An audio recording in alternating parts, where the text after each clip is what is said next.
वो जैसा है उसे उसके संस्कारों के साथ उसी रूप में स्वीकार करती हूँ।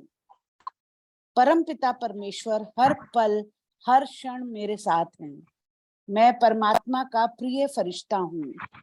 थैंक यू गॉड, मेरा शरीर, मेरा स्वास्थ्य बिल्कुल ठीक है।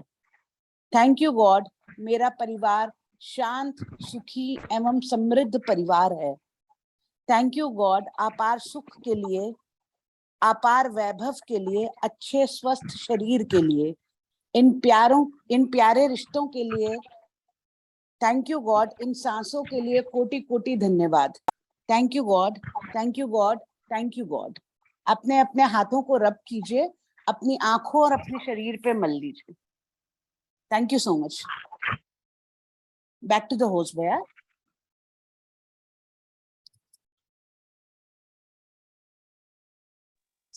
थैंक यू दीदी, बहुत ही अच्छी आपने प्रार्थना कराई और सब लोग आनंदित हुए। अभी पापा का फोन आ गया था, कह रहे चालू क्यों नहीं हो रहा, तो मैंने कहा चालू है, थोड़ा वापस से लॉगिन करो, है ना। तो अब हम सब लोग तैयार हैं और सर की भी इतनी बढ़िया मुस्कान देख के बहुत अच्छा लग रहा है, रमेश सर को देख के, भाई को। तो भाई साहब आपका बहुत बहुत बहुत स्वागत है। आज हम 11वें अध्याय का विवेचन करेंगे। तो आप सब लोगों की गर्मजोशी के साथ, जबरदस्त तालियों के साथ स्वागत करते हैं रमेश सर का। यही नहीं, बाकी जो हाँ जी।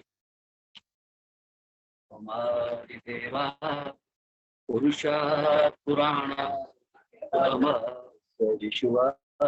से परम वेत्तासि वेद्यं च परम च धाम त्वया अद्वेष्टमनन्तरूपं वायुर्यमो वर्णा शशाङ्कः प्रजापतिस्त्वं वर्तिताः। नमो नमस्ते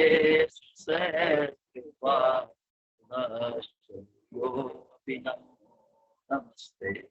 सभी को जय श्री राधे, जय श्री राधे, जय श्री राधे। आज हम 11वें अध्याय में प्रवेश करने जा रहे हैं और पहले श्लोक में अर्जुन के मुख से एक बड़ा सुंदर शब्द निकला है, मद अनुग्रह। अर्थात आपने कृपा करके जो ये परम वचन, अति गोपनीय वचन, मेरे कल्याण से संबंधित वचन कहे, उनसे मेरा मोह खत्म हो गया। अब प्रश्न ये पैदा होता है कि ये शब्द ही उसे क्यों निकले।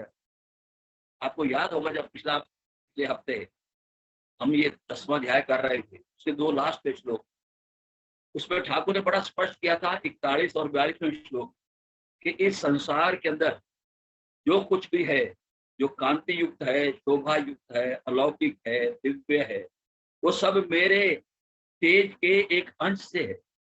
यही नहीं रुके, ठाकुर आगे भी कह दिया, ये संसार जो आपको दिखाई रहा, इस संसार में हम सभी रह रहे हैं, हमारा जीवन यापन हो रहा, वो संसार मेरे तेज के एक अंश में, अर्थात मेरे शरीर के एक अंश में स्थित है। एका अंशेन स्थितो जगत।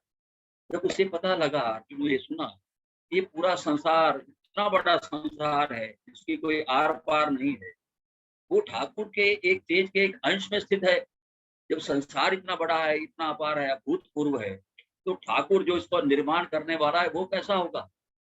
तो सीधी सी बात यह है कि जब हम किसी के इम्पोर्टेंस का, किसी के महत्व का हमें असली ज्ञान होता है, तो हमारा झुकाव उसके प्रति अपने आप होता है। अर्थात उससे हमारा जो अपनापन है वो अपने आप हो जाता है, और जैसे ही अपनापन होता है तो हमारा उसके प्रति प्रेम प्रकट होता है। जब प्रेम प्रकट होता है तो हम उसकी ओर स्वाभाविक रूप से चले जाते हैं। अब प्रश्न यह पैदा होता है कि ठाकुर का उसका मोह नष्ट हुआ या नहीं हुआ, ये तो हम बाद में देखेंगे। अब आगे वो क्या कह रहा है, हे कमल नेत्र, आपसे सभी भूतों की उत्पत्ति हुई है, प्रलय है, और आपकी जो महिमा है वो अविनाशी है, अर्थात उसका कभी नाश नहीं होता है। और आगे ही कहा, ठाकुर आपने जो कुछ कहा या जो कुछ ऐसा जैसा कहते हैं वो बिल्कुल सही कहते हैं। और ये बात 10वें अध्याय में भी अर्जुन ने स्पष्ट मान ली थी कि आप जो कुछ प्रीतम सत्यम मन्ने, अर्थात जो कुछ आप कहते हैं उसको मैं सत्य मानता हूँ, और मैं और अधिक आपके बारे में जानना चाहता हूँ। आप उन्होंने कहा कि जो आपने अपने बारे में बातें की हैं, संसार के बारे में बताया है, जीव के बारे में बताया है, मैं उनका प्रैक्टिकल रूप देखना चाहता हूँ। अर्थात ये संसार क्या है, ये संसार चलता कैसे है, संसार बनता कैसे है, चलाने वाला कौन है। मैं जो वो चलाने वाला है उसको मैंने नाम तो सुन लिया, आप मेरे सामने खड़े भी हो, परंतु जो ये विश्व है जिसको हम विराट रूप आप आज सुनना चाहता हूँ, अर्थात आपका विराट रूप क्या है। यहाँ तो अब केवल आप अवतार लेकर आए हैं, परंतु आपका संसार कैसा है, वो चलता कैसे है, ये मैं जानना चाहता हूँ। और शब्द क्या लगाया है, पुरुषोत्तम, ये आखिरी शब्द है। अर्थात पुरुषोत्तम वो तत्व है जो अपरा प्रकृति से परे है और परा प्रकृति से भी उत्तम है, जिसका वर्णन ठाकुर ने 15वें अध्याय के 18वें श्लोक में स्पष्ट कहा। यस्मात् शर्म की तोहा अक्षराद पिचोतमा अथो अस्मि लोके वेदे था प्रथिता पुरुषोत्तम। अर्थात पुरुषोत्तम कौन है, जो इस संसार से जो हमें नजर आ रहा है इससे परे है। अब मजे की बात यह है कि संसार उससे निकला है, उसी में स्थित है, उसी में लीन हो जाता है, फिर भी उससे परे है। इसका मतलब क्या है, वो सारे काम करता है परंतु असंग होकर, अर्थात वो कभी भी अपने आप को कर्ता नहीं मानता है। और यही जो शब्द यूजने किए हैं कि मेरा मोह चला गया है, ये मोह उसको क्या था अर्जुन को, वो ये कह रहा था कि मैं करता हूँ, यदि मैं युद्ध करूंगा अपने स्वजनों को मारूंगा तो मुझे पाप लगेगा, सारा दोष मेरे ऊपर मढ़ा जाएगा। अब उसको समझ में आया है कि ठाकुर पूरा संसार चलाते हैं परंतु कभी भी अपने आप को कर्ता नहीं मानते हैं।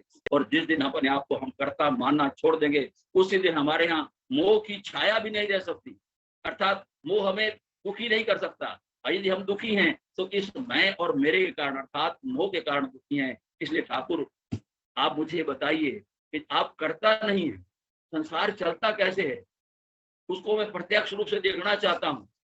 देखना तो चाहता हूँ, ठाकुर कहे जा रहे हैं परंतु उसको कुछ नजर नहीं आ रहा है। तब वो ठाकुर कहते हैं भैया जो ये आपके जो ना चक्षु हैं, नेत्र हैं जो आपके पास है, जिन भौतिक चक्षु हैं, इन भौतिक चक्षुओं से तुम मेरे उस विराट रूप को नहीं देख पाओगे। तो इसलिए मैं क्या करता हूँ, आपको दिव्य चक्षु देता हूँ, अर्थात ज्ञान रूपी चक्षु देता हूँ, जिसके द्वारा वो मुझे जान पाएगा।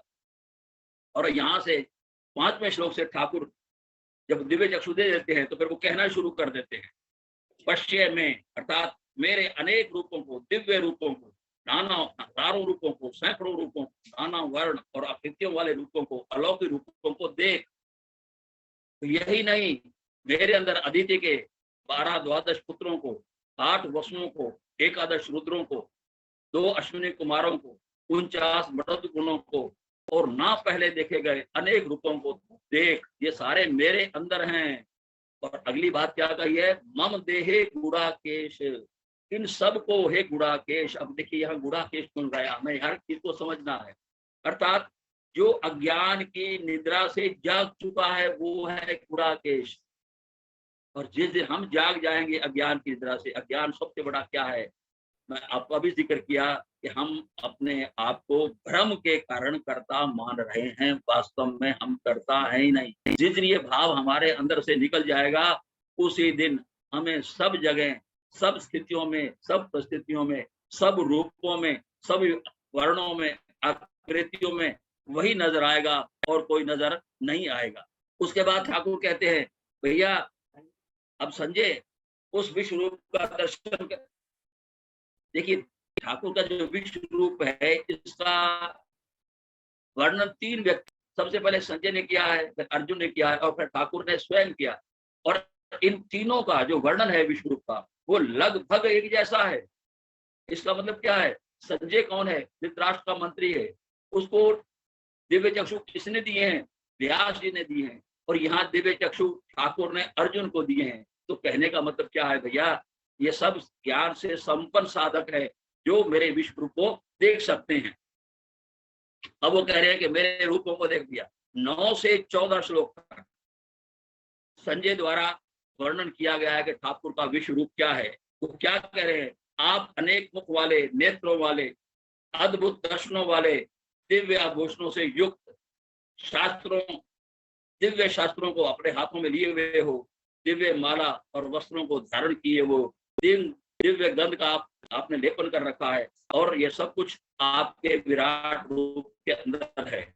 और यही नहीं, और असली बात अब कही है, जहां से वो शुरू होता है कि ठाकुर क्या है। संजय क्या कह रहा है, यदि 1000 सूर्य प्रकाश के अंदर इकट्ठे उग जाएं, अर्थात प्रकट हो जाएं, जो उनका प्रकाश होगा ठाकुर के प्रकाश के सामने वो नगण्य है। ये है असली चीज जिसको हमने समझना है। एक सूर्य हमारे सामने है, उसके हम तेज को सहन नहीं कर सकते हैं, वहां तक हम पहुंचने का प्रयास छोड़िए, नजदीक भी नहीं जा सकते हैं।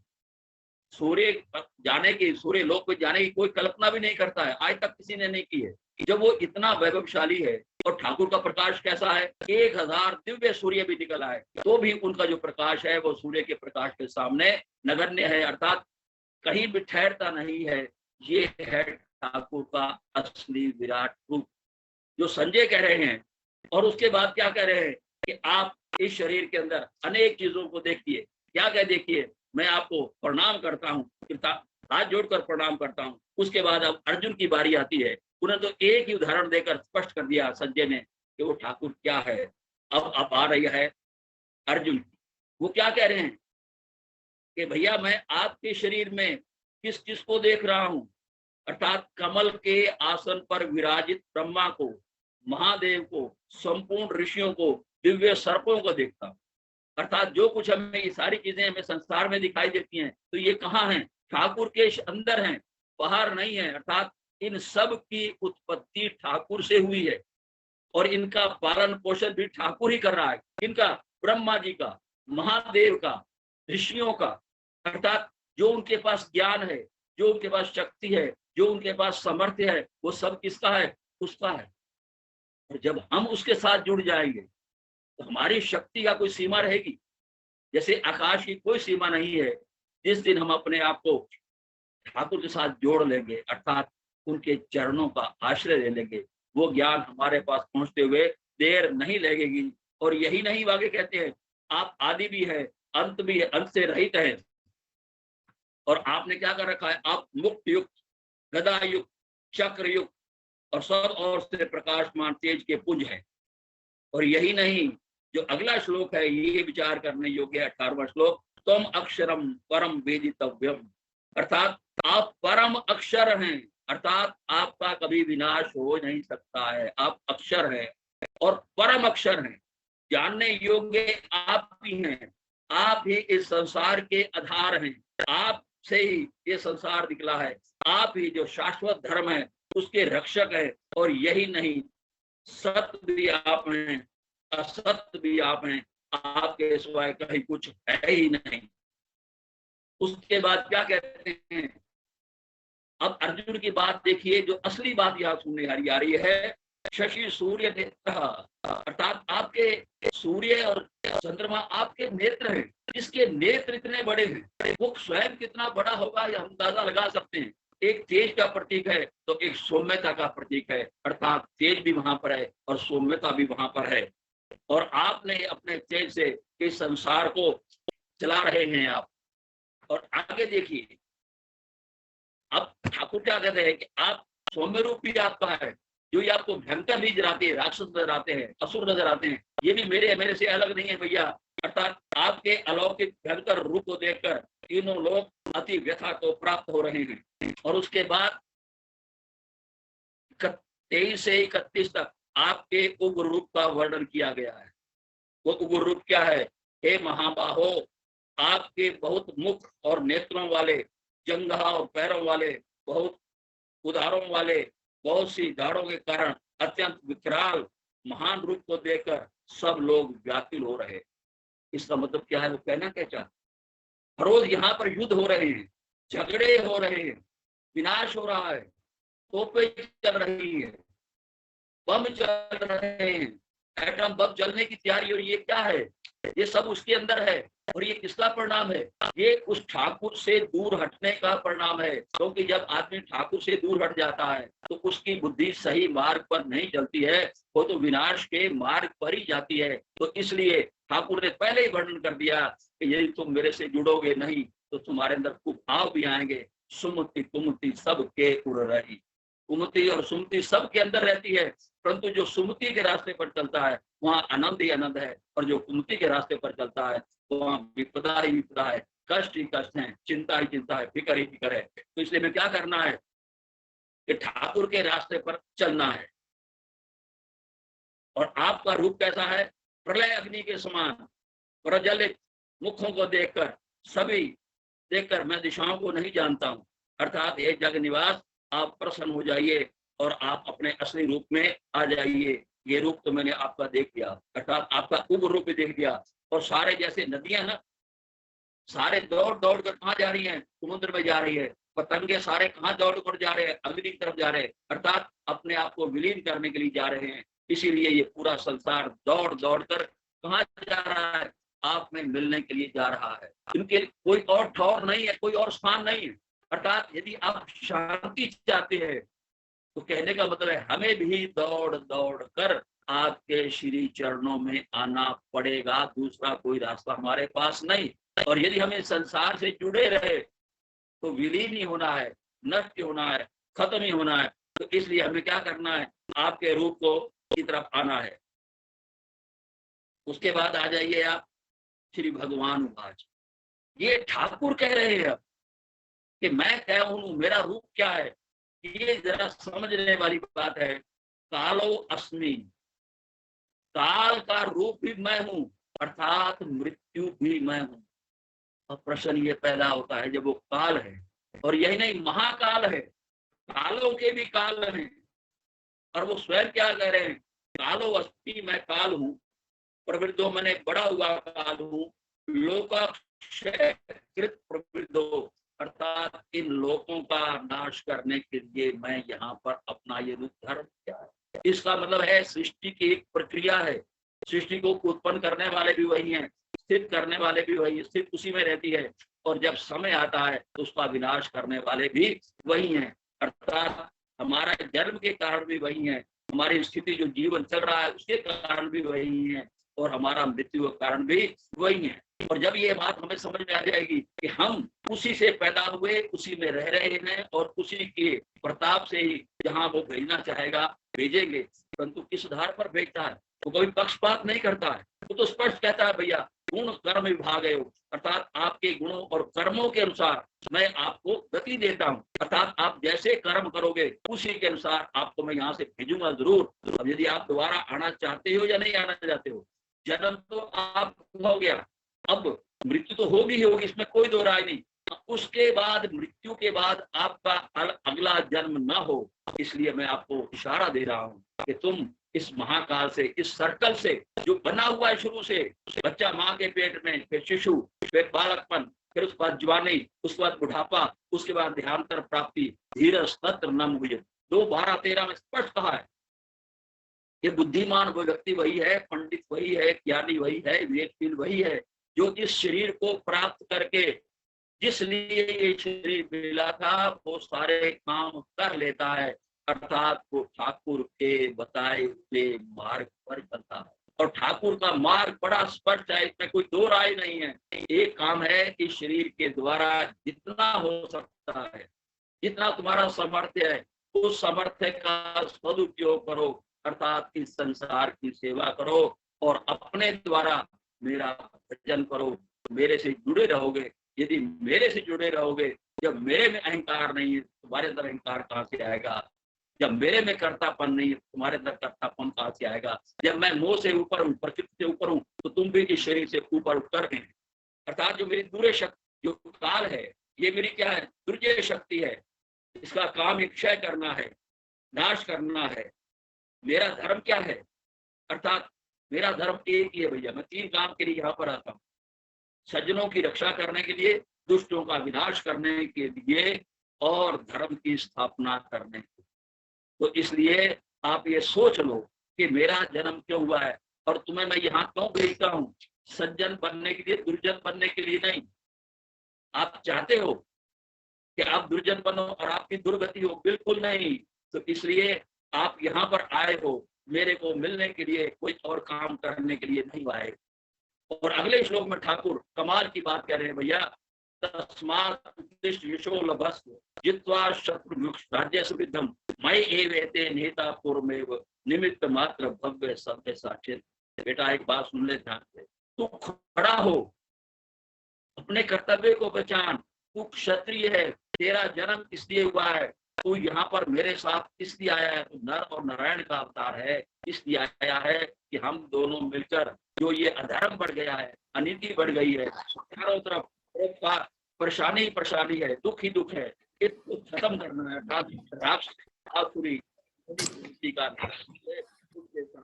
दैवी प्रकृति का परेशान करना है। कह रहा है कि मैं युद्ध नहीं करूंगा, तो ये बिल्कुल ध्यान से, ये तू युद्ध नहीं करेगा तो ये सारे योद्धा जो युद्ध में आए खड़े ना, ये वैसे ही मारे जाएंगे। क्यों? इनको मैंने पहले ही मार रखा है, तू तो केवल मरो हुए को मारना है, ये मरे हुए, क्योंकि होना है। इसलिए भैया अपने कर्तव्य को पहचान, निमित्त मात्र बन जा। ये बहुत बड़ा लेसन है हमारे। जो आदमी, जो साधक अपने आप को निमित्त मान लेगा, अर्थात ठाकुर के हाथ का यंत्र मान लेगा।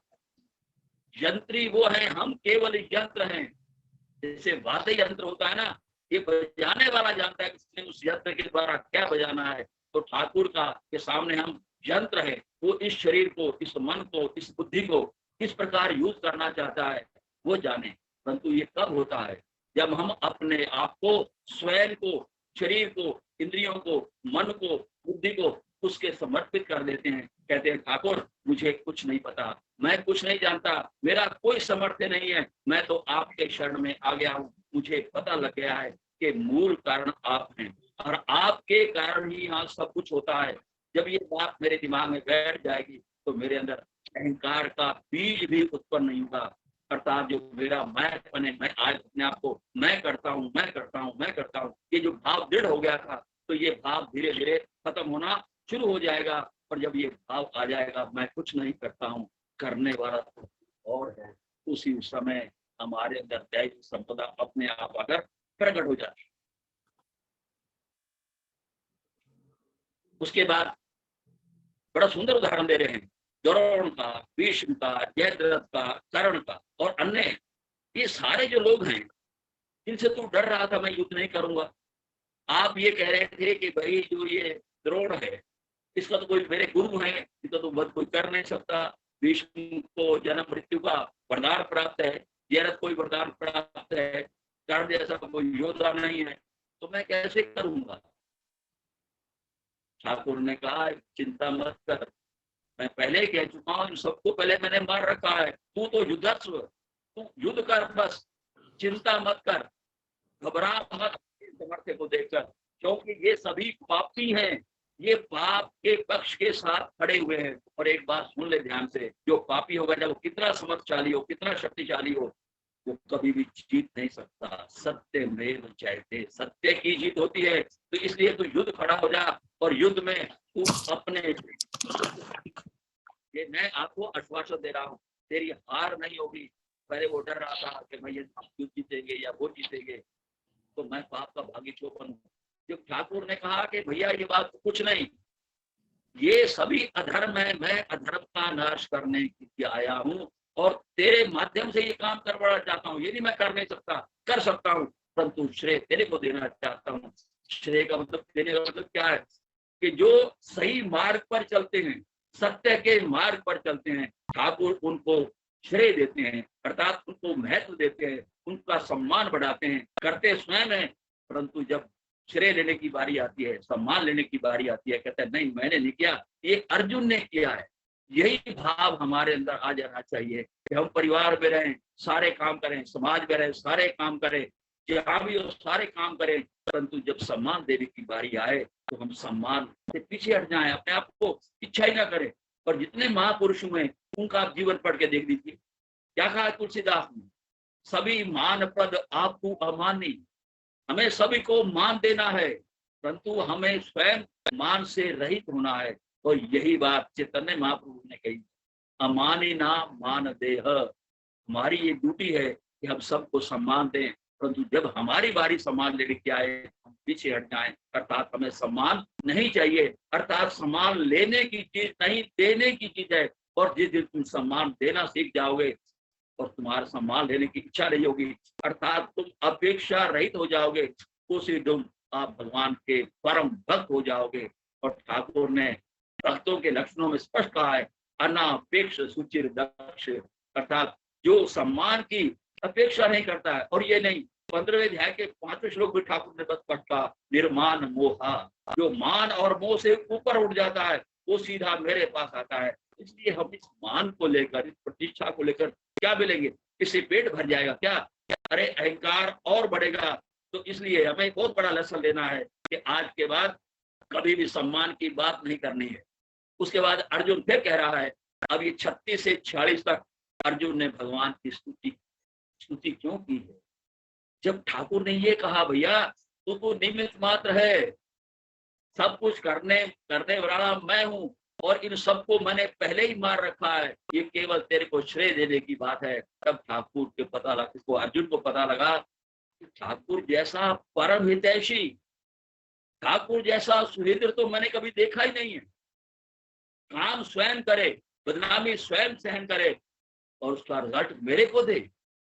तो उसका हृदय द्रवित हो गया, वो रह ही नहीं सका कि ठाकुर अब मुझे पता लगा है कि आपका और मेरा संबंध क्या है और आप अपने अपनों के लिए क्या कुछ नहीं करते हो, अर्थात सब कुछ अपने ऊपर ले लेते हो, परंतु उसका बाल विपाका नहीं होने देते हो। तो वो 36 से 46 तक वो स्तवन कर रहा है।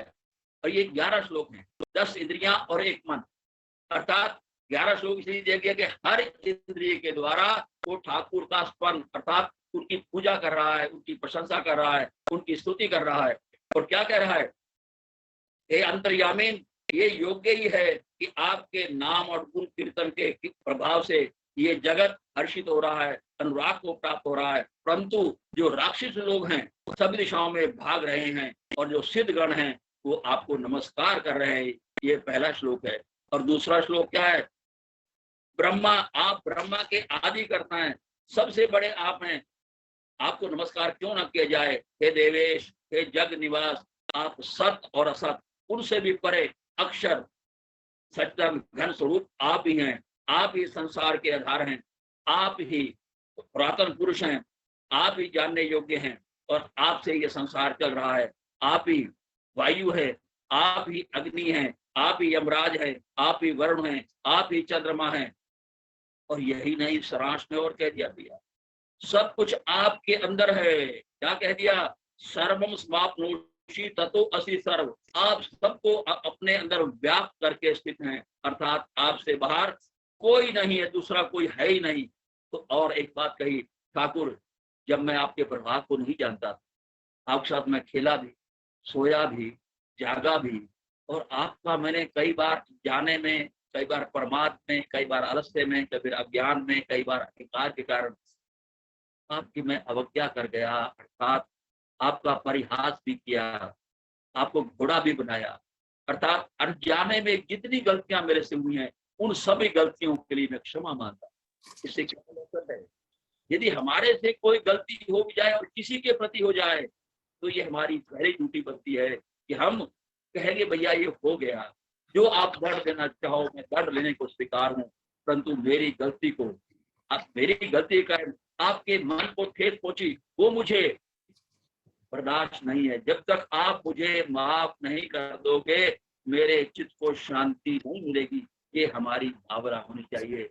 यदि कहीं गलती हो भी जाए तो क्षमा मांगने में बिल्कुल भी संकोच करने की कोई आवश्यकता नहीं है। तत्काल इससे उसके उचित घर कर जाए, वो परेशान हो जाए, मेरे अगले क्षण या उसके पास जाकर क्या करना चाहिए, भैया गलती हो गई, सॉरी, मेरा मतलब ये नहीं था, और इसका मतलब सॉरी करेगा तो ये नहीं है तो उसी गलती को दोबारा रिपीट करोगे। सॉरी करने का मतलब है, पश्चाताप करने का मतलब है कि जो गलती हमारे से आज हो गई है ये गलती जिंदगी भर दोबारा रिपीट नहीं होगी। जब हम ये निश्चय कर लेते हैं तो भगवान उस गलती को माफ कर देते हैं। और आगे देखिए क्या कह रहे हैं, आप ही इस संसार के पिता से, पितामह, गुरु, विधान, पूजनीय सब कुछ आप हैं। आपके समान कोई नहीं, आपसे अधिक कौन हो सकता है। ये बात हमारी समझ में आ जाएगी। सबसे पूजनीय, सबसे बड़ा ठाकुर ही हैं, आप ही हैं, क्योंकि आप गुणों के कारण बड़े हैं, व्यवहार के कारण बड़े हैं, आचरण के कारण बड़े हैं। आप सब कुछ करते हुए क्या कहते हैं कि मुझे कुछ नहीं चाहिए, अर्थात यही आपका बड़प्पन है। संसार बनाते हैं, सबको सुख प्रदान कर देते हैं, सुख तुम मेरा भजन करो, भाई करोगे तो तुम्हें और फल मिलेगा, नहीं करोगे तो जो आवश्यकताएं हैं उनकी पूर्ति तो मैं करता ही रहूंगा। कोई भगवान का नाम ले या ना ले, उन्होंने कभी किसी के श्वास को रोका नहीं है। सूर्य कभी ये नहीं सोचता है कि ये मेरा सूर्य नमस्कार नहीं करता है, मैं इसके घर में नहीं जाऊंगा, प्रकाश नहीं दूंगा। वो सबको प्रकाश देता है, पृथ्वी सबको अन्न देती है, रहने का स्थान देती है। तो कहने का मतलब है कि हम कोई हमारे लिए करे ना करे। और अगली बात क्या करें, उदाहरण दे रहे हैं कि जैसे पति पत्नी के, पिता पुत्र के, प्रिया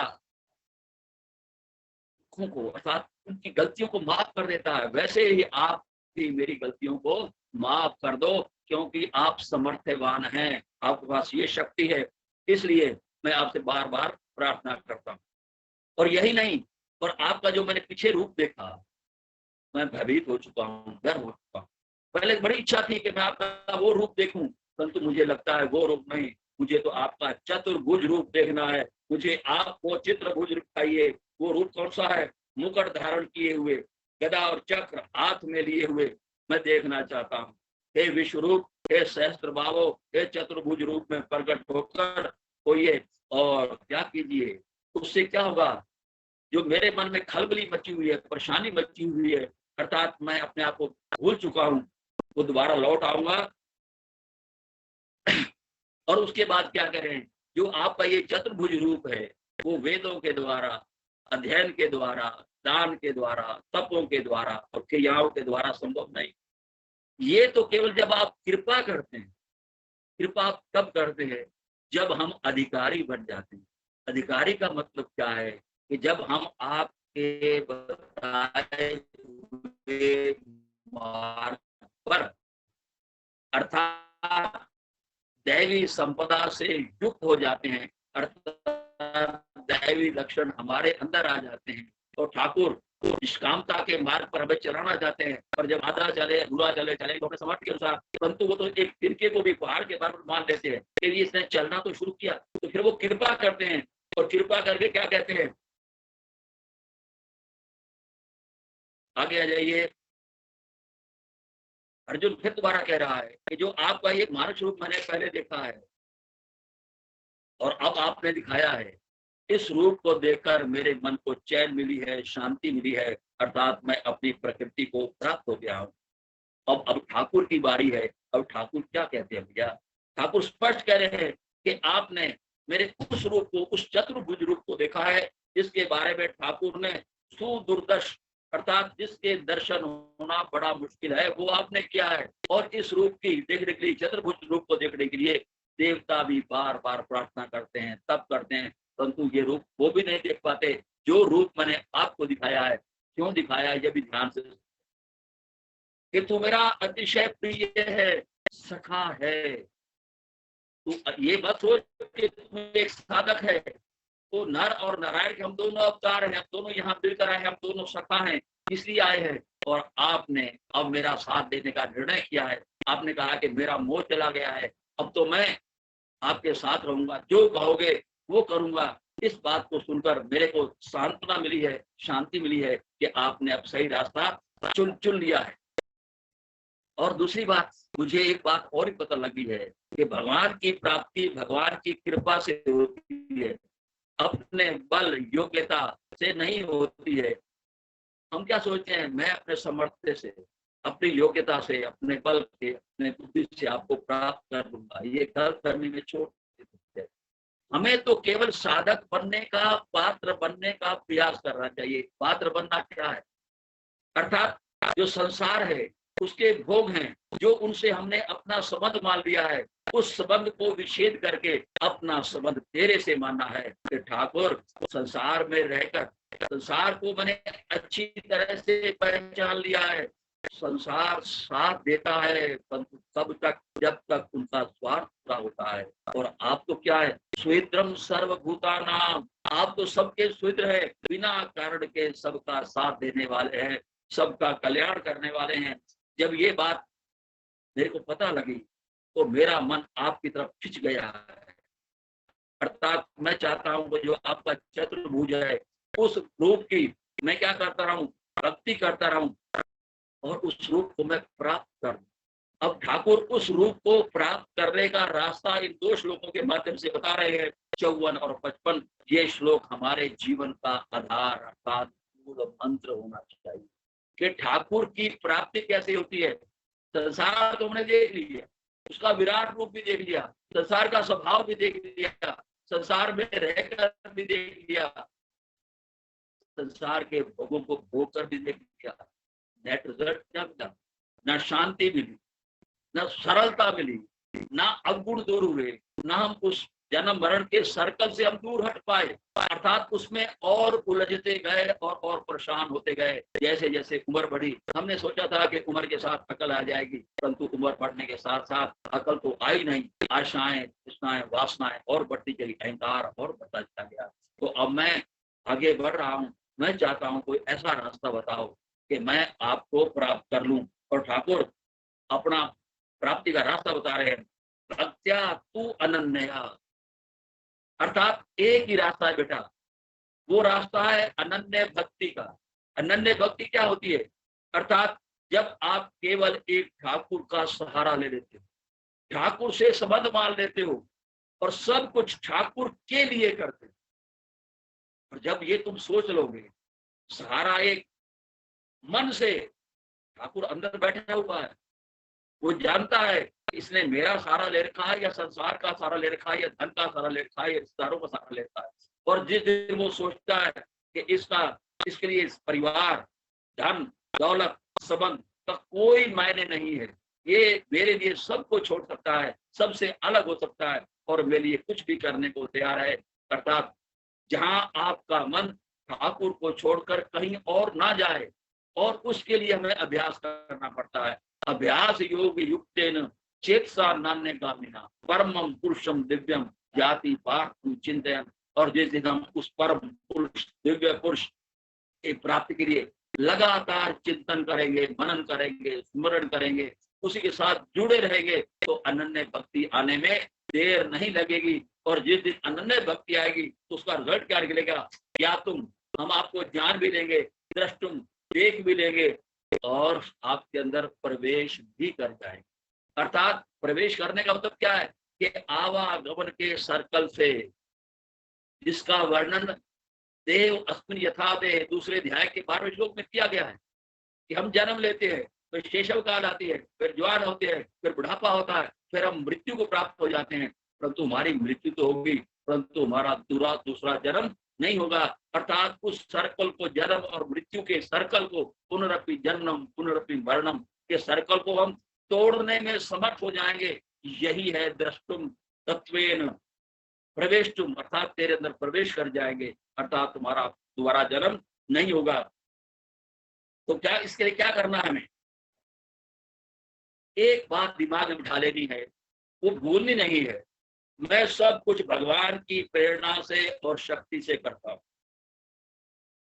अर्थात मेरे पास अपना कोई सामर्थ्य नहीं है, कोई बल नहीं है, कोई बुद्धि नहीं है, जैसा वो करवाता है मैं करता चला जाता हूं, यही चीज है।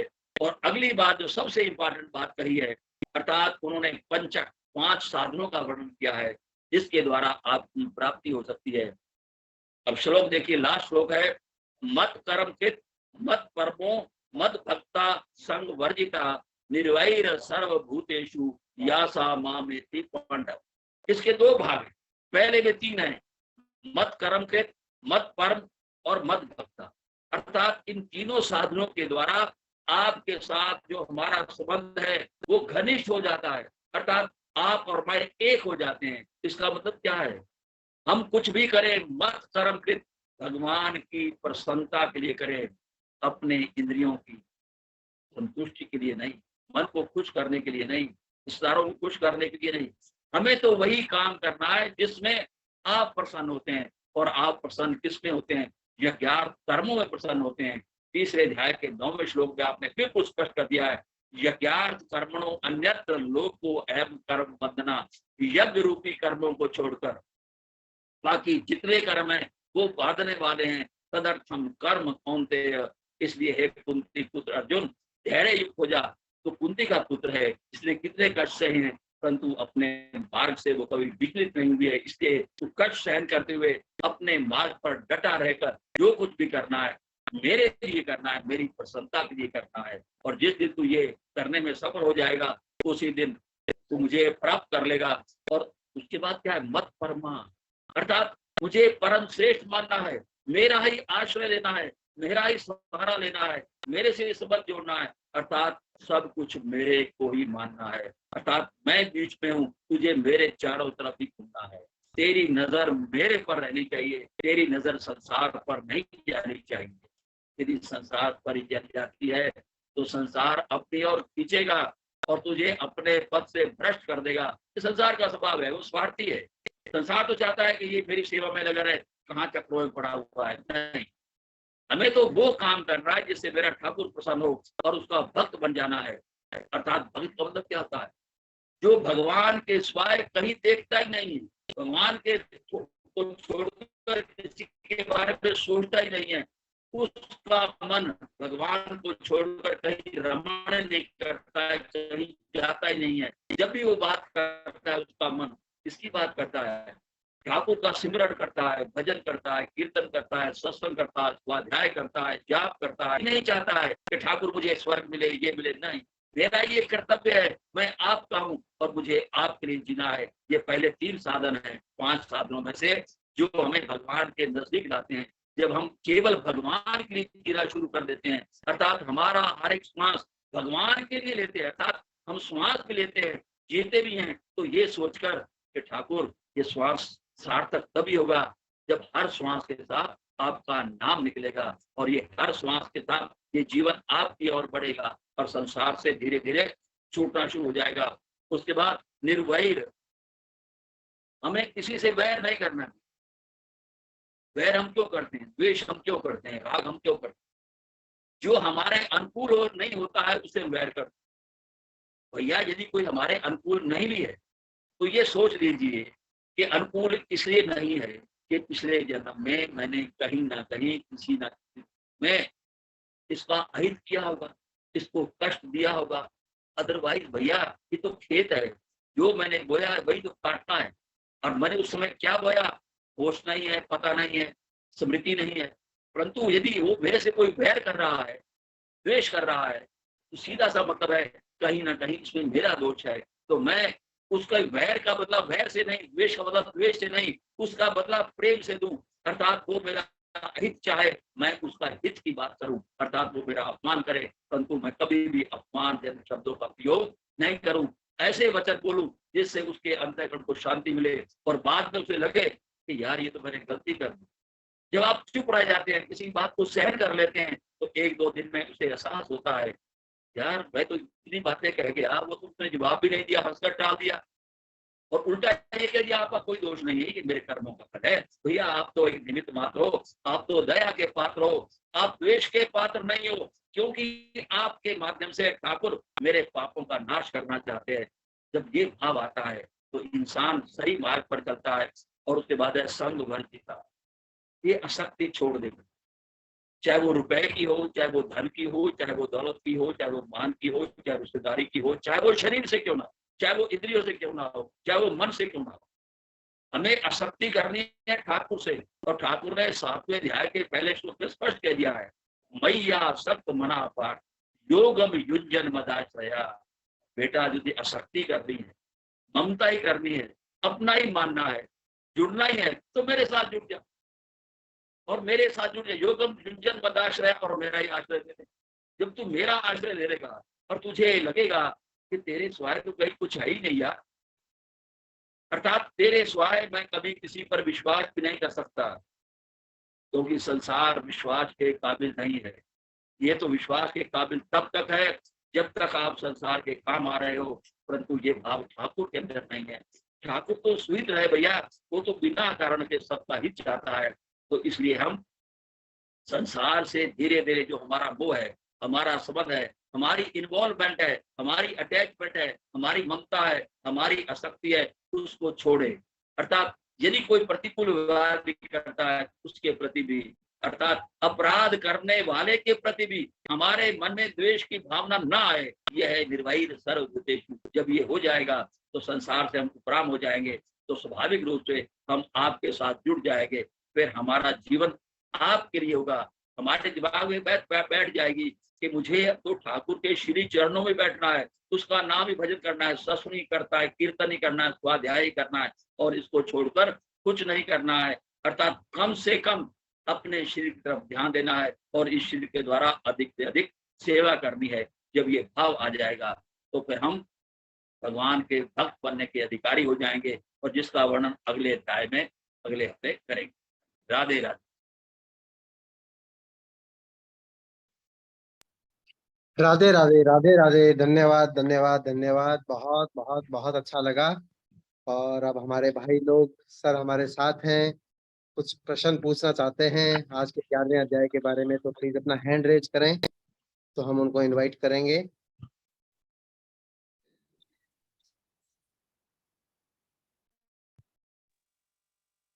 इतने अच्छे से आपको समझ में आया है कि कोई प्रश्न नहीं है तो बहुत अच्छी बात है ना। तो आप में से कोई जना भाई साहब को धन्यवाद कहना चाहे वो आगे आवे, है ना। मुझे तो बिल्कुल, सबसे पहले मैं इनका बहुत बहुत शुक्रिया अदा करूंगा। हम कृतार्थ हो गए हैं, बिल्कुल भावों से भरे हुए हैं। आज इन्होंने जो भगवान के विराट रूप का वर्णन किया, बहुत ही शानदार।